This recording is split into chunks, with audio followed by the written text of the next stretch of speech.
Hello friends, स्वागत है आप सभी का मेरे YouTube channel SB coaching classes पर।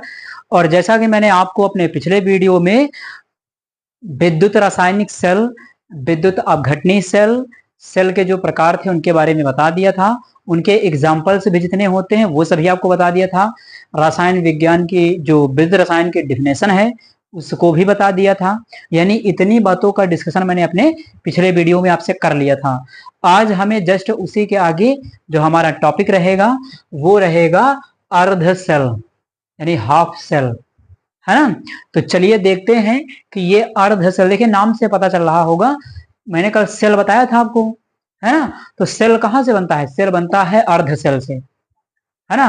अर्ध का मतलब आधा और सेल का मतलब तो सेल होता ही है कि नहीं, यानी आधा सेल। ये आधा सेल क्या होगा? तो आधा सेल वो होगा जब सेल आधा होगा तो काम नहीं कर पाएगा। कंप्लीट सेल होगा तभी तो वर्क करते करेगा, फंक्शन करेगा, आपके लिए उपयोगी होगा, है कि नहीं। चलिए पढ़ते हैं अर्ध सेल को, देखते हैं क्या बताया गया है। डिफिनेशन देखिएगा कि जब किसी धातु की क्षण को उसी के लवण के विलयन में डाला जाता है तो धातु की क्षण विलयन के सापेक्ष धनावेशित या ऋणावेशित हो जाती है। यह बना हुआ निकाय अर्ध सेल या इलेक्ट्रोड कहलाता है। यानी यही बना हुआ निकाय आपका क्या कहलाता है? अर्ध सेल या इलेक्ट्रोड कहलाता है। यानी परिभाषा एक बार सुनिएगा, फिर मैं एग्जाम्पल समझाता हूं आपको। जब किसी भी धातु की क्षण को, है ना, उसी के लवण के विलयन में, यानी जब किसी भी धातु की क्षण को, जैसे मान लिया मैंने क्षण ले लिया जिंक की, ठीक, तो जिंक की क्षण ले लिया, धातु की क्षण को उसी के लवण के विलयन में, तो जिंक के लवण का विलयन, जिंक का लवण कौन सा होगा? Zinc sulphate. अभी आप लोहे की क्षण ले लीजिए आयरन की, तो आयरन सल्फेट। आप कापर ले लीजिए तो कापर के विलयन कौन सा होगा? कापर सल्फेट, है ना। तो इस तरीके से जो धातु लेंगे उसी धातु के लवण का आपको विलयन भी लेना है, और उस धातु की क्षण को उस लवण के विलयन में क्या कर देना है? डिप कर देना है, डाल देना है, रख देना है। ये जिंक की क्षण है, ये विलयन है, ये जिंक की क्षण को जिंक सल्फेट में ऐसे रख दीजिए, ये बात कह रहा है। तो होगा क्या? जब उसी धातु की क्षण को उसी के लवण के विलयन में रखेंगे तो दो में से कोई एक चीज हो सकती है, क्या? या तो क्षण धनावेशित हो जाएगी या तो क्षण ऋणावेशित हो जाएगी, है ना। इसी बने हुए निकाय सापेक्ष धनावेशित या ऋणावेशित हो जाती है। यह बना हुआ निकाय, निकाय जानते क्या था? निकाय का सिस्टम, जिसको कहते हैं तंत्र, पढ़ी लिखी भाषा में, है ना।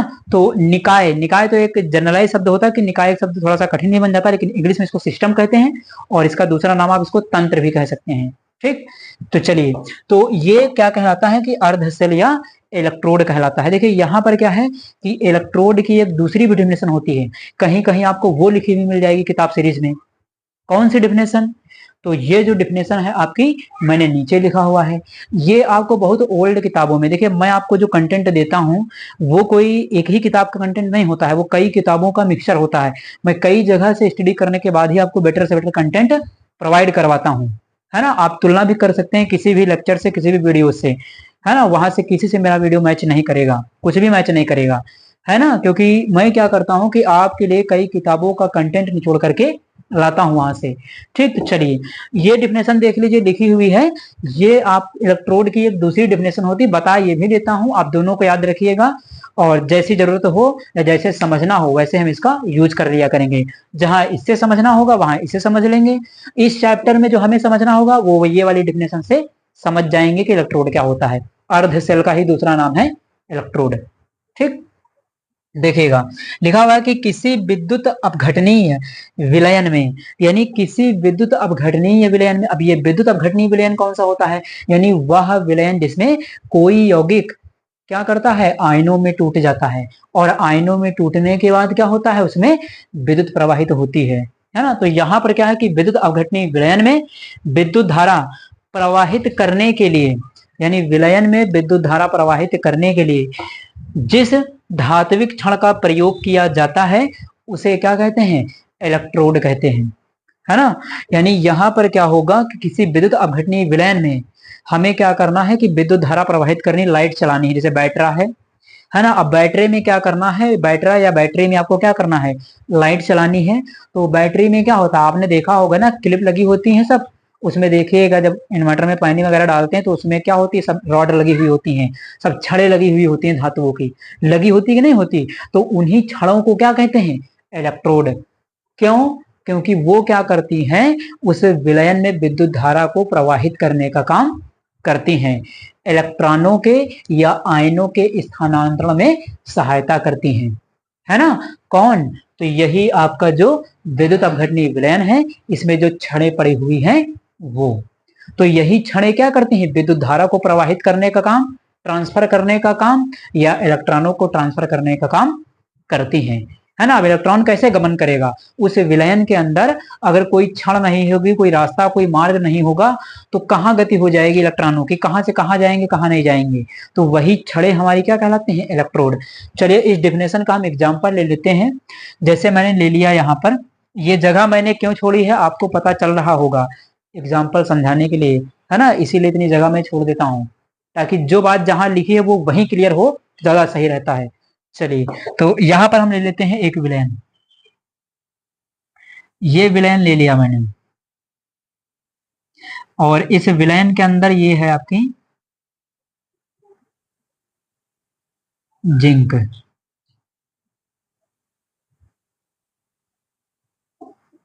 है ना, यानी ये किसकी क्षण है, जिंक की क्षण है। परिभाषा क्या कहा, जिस धातु की क्षण है उसी धातु के लवण का विलयन होना चाहिए। तो चलिए यहां पर मैंने विलयन इसका ले लिया।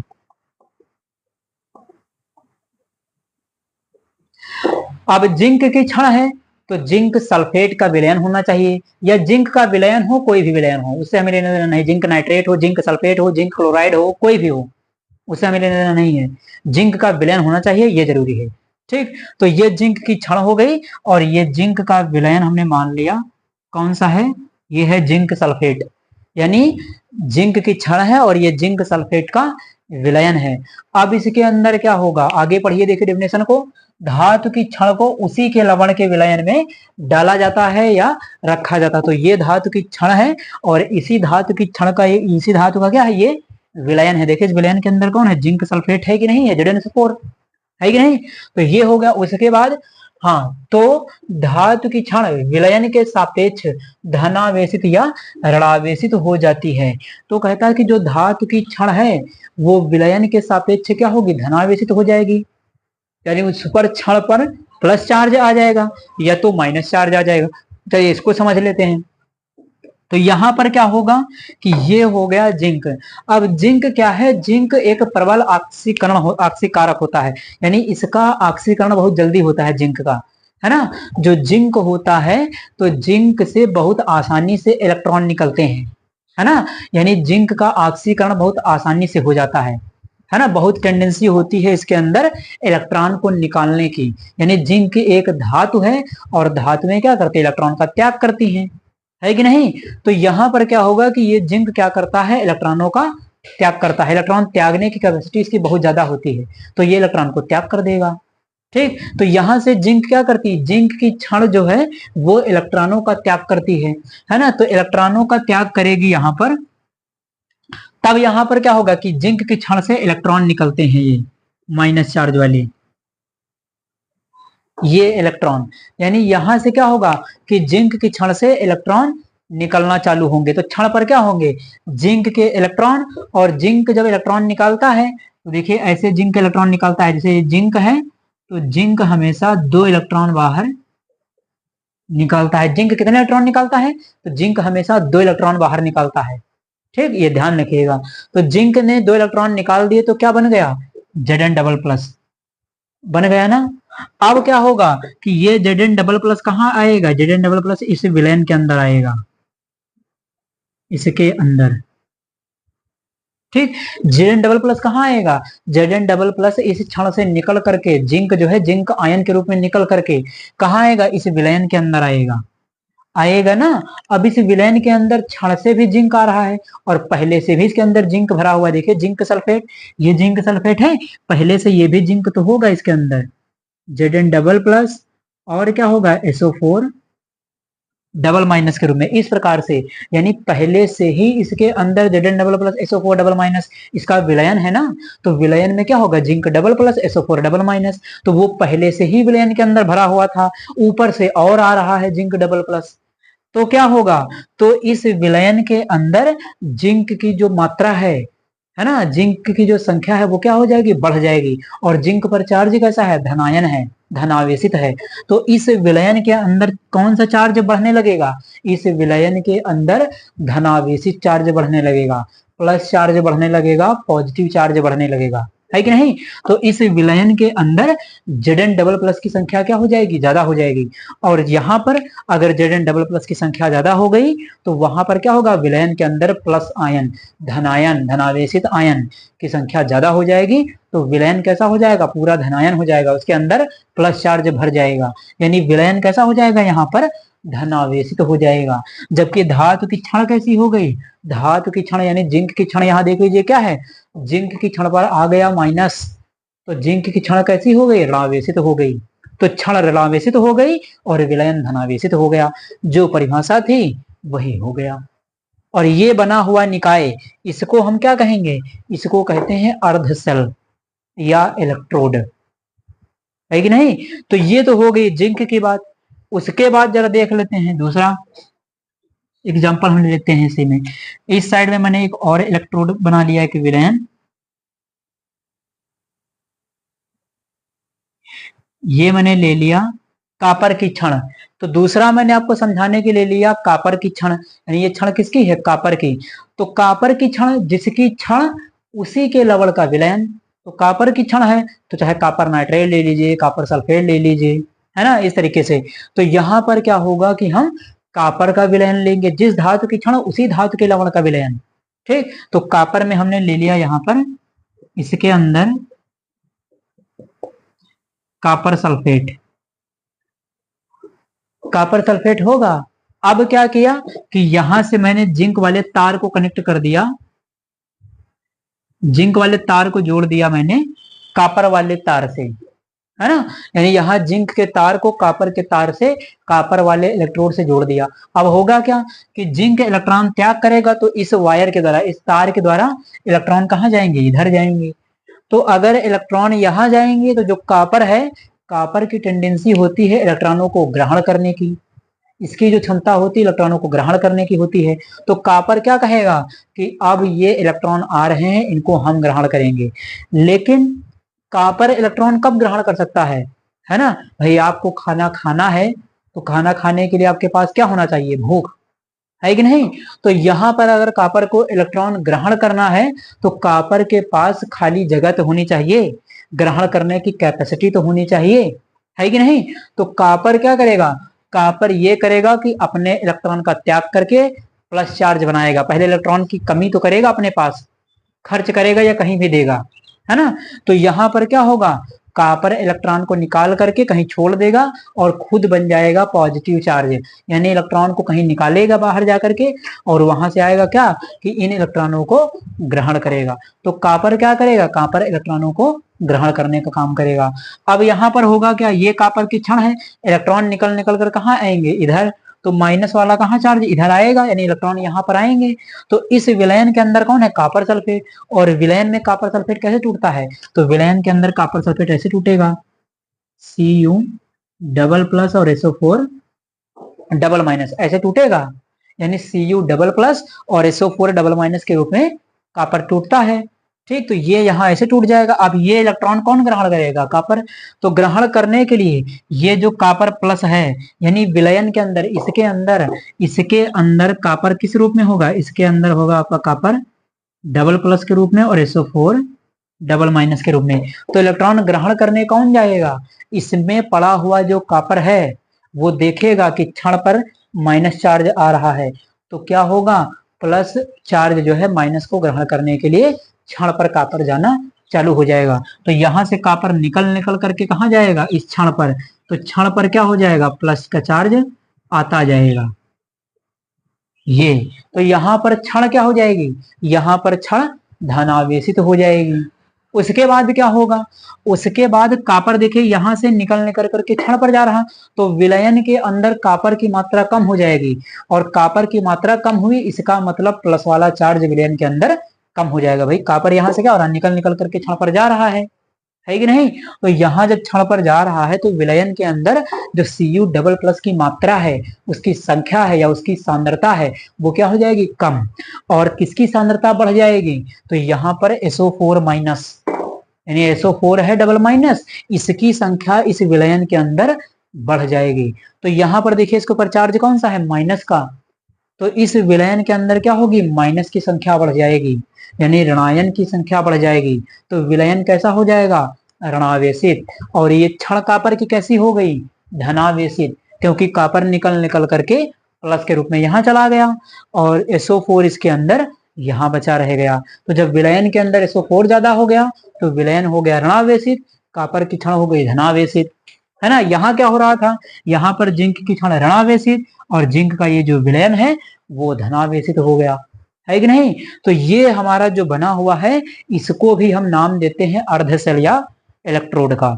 अब अर्ध सेल इसको क्यों कहते हैं, ये कंप्लीट सेल नहीं है, क्योंकि देखिए इसमें इधर से इधर इलेक्ट्रॉन जाने का तो रास्ता है, लेकिन इधर से इधर प्लस चार्ज आना भी तो चाहिए।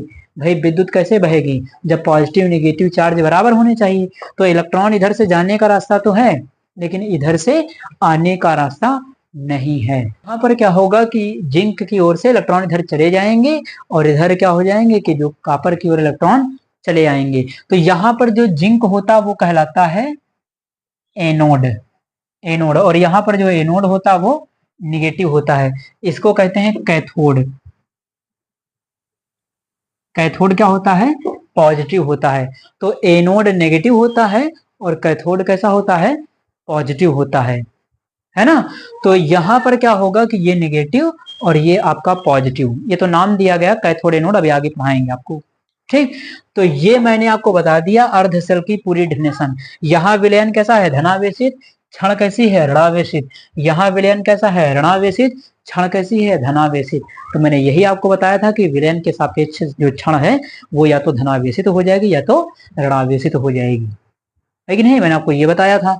सेकंड जो डेफिनेशन थी कि किसी विद्युत अपघटनीय विलयन में विद्युत धारा प्रवाहित करने पर जिस धात्विक क्षण का प्रयोग किया जाता है, तो आप इसका स्क्रीनशॉट ले लीजिए, फिर मैं इस वाली डेफिनेशन को भी आपको एग्जांपल लेकर क्लियर कर देता हूं।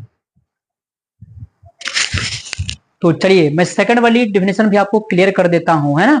तो यहाँ पर क्या देखिए, विद्युत अपघटनीय विलयन।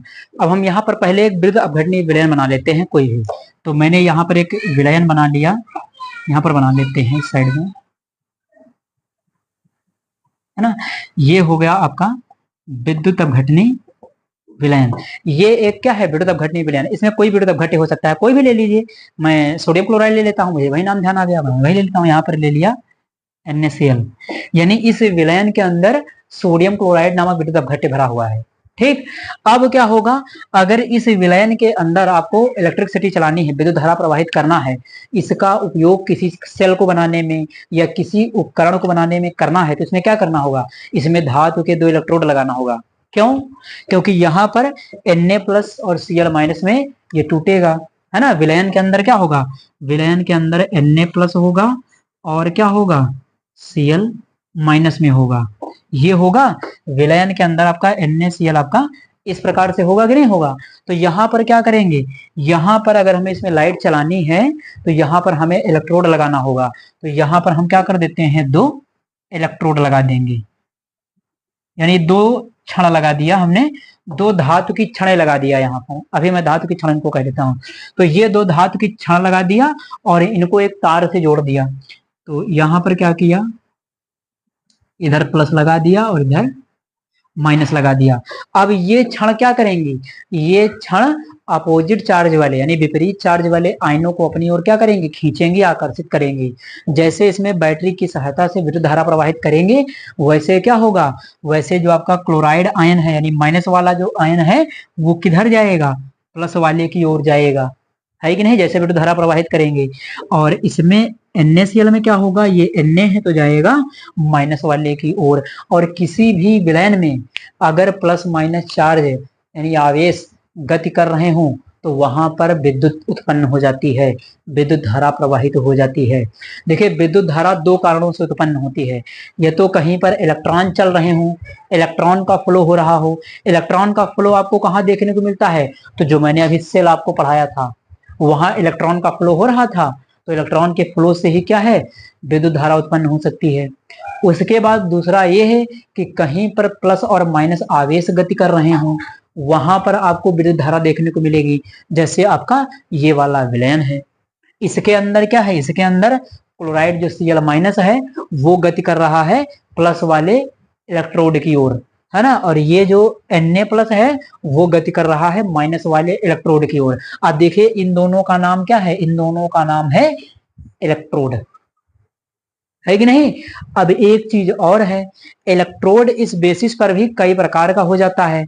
एक इलेक्ट्रोड तो ये होगा कि इलेक्ट्रोड प्रकृति के आधार पर, है ना, कैथोड और एनोड, प्रकृति के आधार पर एक कैथोड एनोड हो जाएगा।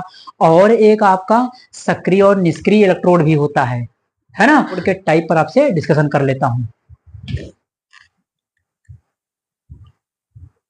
तो चलिए देख लेते हैं आगे हम इलेक्ट्रोड के प्रकार यानी टाइप्स ऑफ इलेक्ट्रोड। देखिए इलेक्ट्रोड जो होता है वो आपका दो भागों में विभाजित होता है। कौन कौन से आधार पर विभाजित है, तो एक विभाजित है आपका इलेक्ट्रॉन स्थानांतरण के आधार पर, यानी इलेक्ट्रॉन के स्थानांतरण के आधार पर, कि इलेक्ट्रॉन का हेर फेर करने के आधार पर इलेक्ट्रोड आपका क्या होता है, दो प्रकार का होता है। कौन कौन सा, देखिए इलेक्ट्रॉन स्थानांतरण का मतलब ये है कि इलेक्ट्रॉन को छोड़ने वाला, इलेक्ट्रॉन को ग्रहण करने वाला। ठीक, इसके आधार पर इलेक्ट्रोड दो भागों में डिवाइड है। तो कौन कौन सा, पहला है आपका एनोड और दूसरा है आपका कैथोड। तो अभी मैंने पीछे डायग्राम में बनाया था, आप उसको देख सकते हैं, या स्क्रीन पर जो डायग्राम आया है आपका आप उसको भी देख सकते हैं, है ना। तो यहां पर क्या होगा कि एनोड और कैथोड, अभी मैंने आपको दिखाया कि जो जिंक होता है हमारा वो क्या होता है, एनोड होता है, और जो कॉपर होता है हमारा वो क्या होता है, कैथोड होता है। तो यहाँ पर परिभाषा क्या लिखेंगे एनोड की, है ना। तो जिस इलेक्ट्रोड पर ऑक्सीकरण की अभिक्रिया होती है उसे हम क्या कहते हैं, एनोड कहते हैं। जिस इलेक्ट्रोड पर अपचयन की क्रिया होती है उसे हम कैथोड कहते हैं। यानी जिस इलेक्ट्रोड पर ऑक्सीकरण की प्रक्रिया, अब ये ऑक्सीकरण क्या होता है, तो ऑक्सीकरण का मतलब है इलेक्ट्रॉन को त्यागना, है ना, या जो इलेक्ट्रोड इलेक्ट्रॉन का त्याग करता है उस पर क्या होता है, ऑक्सीकरण, और उसे हम एनोड कहते हैं। ठीक, कैथोड क्या होगा, तो जिस इलेक्ट्रोड पर इलेक्ट्रॉन ग्रहण किए जाते हैं, या जो इलेक्ट्रोड इलेक्ट्रॉन ग्रहण करता है वो क्या कहलाता है, कैथोड, है ना। और कैथोड अगर इलेक्ट्रॉन ग्रहण कर रहा है तो इलेक्ट्रॉन को ग्रहण करने का मतलब है कि अपचयन। तो आप ये भी डिफिनेशन लिख सकते हैं कि जो जिस इलेक्ट्रोड पर अपचयन की क्रिया होती है, रिडक्शन की, उसे हम क्या कहते हैं, कैथोड कहते हैं, है ना। ये आपका क्या होगा कि एनोड और कैथोड इनका चिन्ह बदलता रहता है कि नहीं, लेकिन हमें चिन्ह से लेना देना नहीं होता। हमें देखना ये होता है कि इलेक्ट्रॉन कहाँ से निकल रहे हैं, कहाँ पर जा रहे हैं। जहां से निकल रहे होंगे उस पर क्या आएगा, नेगेटिव चार्ज आएगा, जहां से जा रहे हैं जिस पर आ रहे होंगे उस पर पॉजिटिव चार्ज आएगा। ठीक, तो ये हो जाएगा। तो एनोड और कैथोड, जैसा कि हमने डायग्राम पीछे देखा ही है कि जिंक हमारा क्या है, एनोड का काम करता है, और कॉपर क्या है, कैथोड का काम करता है। तो ये तो इलेक्ट्रॉन के आदान प्रदान के आधार पर हो गया। जो इलेक्ट्रॉन का त्याग करेगा वो विद्युत रासायनिक सेल के अंतर्गत एनोड कहलाएगा, जो इलेक्ट्रॉन ग्रहण करेगा वो प्राथमिक सेल या विद्युत रासायनिक सेल के अंतर्गत कैथोड कहलाएगा। क्योंकि ये बात विद्युत अपघटनी सेल में बदल जाएगी ना, इसलिए बता रहे हैं। चलिए, तो ये हो गया एनोड और कैथोड।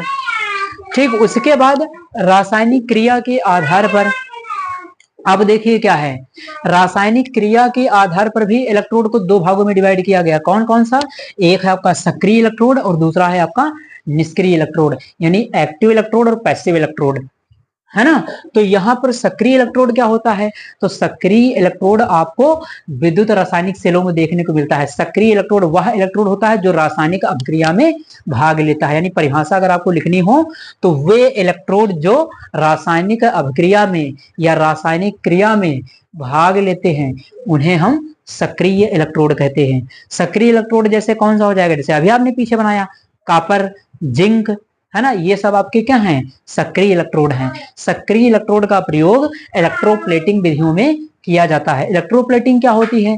एक धातु के ऊपर दूसरी धातु की परत चढ़ाने में, है ना, उसे हम कहते हैं इलेक्ट्रोप्लेटिंग।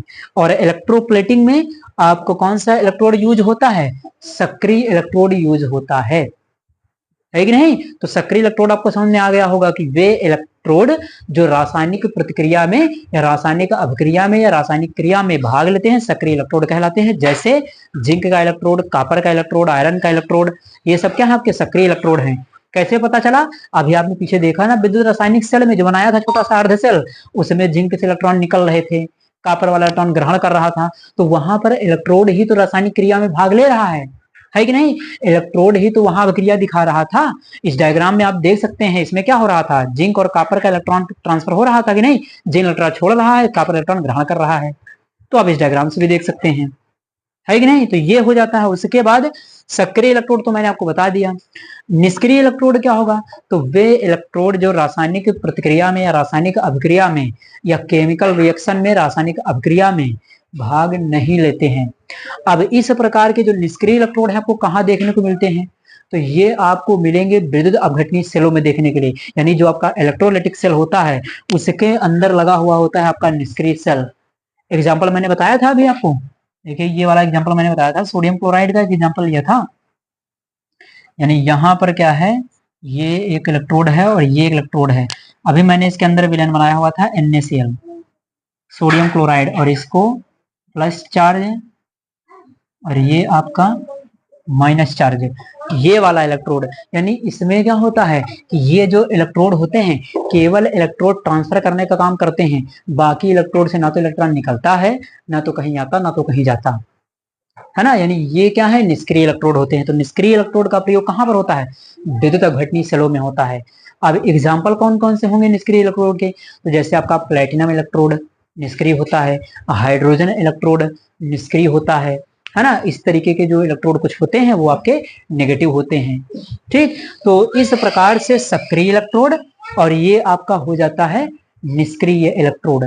तो ये जो है हमारा इलेक्ट्रोड किसे कहते हैं, इलेक्ट्रोड कितने प्रकार का होता है, अर्ध सेल और इलेक्ट्रोड क्या है ना, इनको भी मैंने आपको बता दिया है यहाँ पर, है ना। तो उम्मीद करता हूँ कि आप सभी को ये समझ में आया हुआ होगा।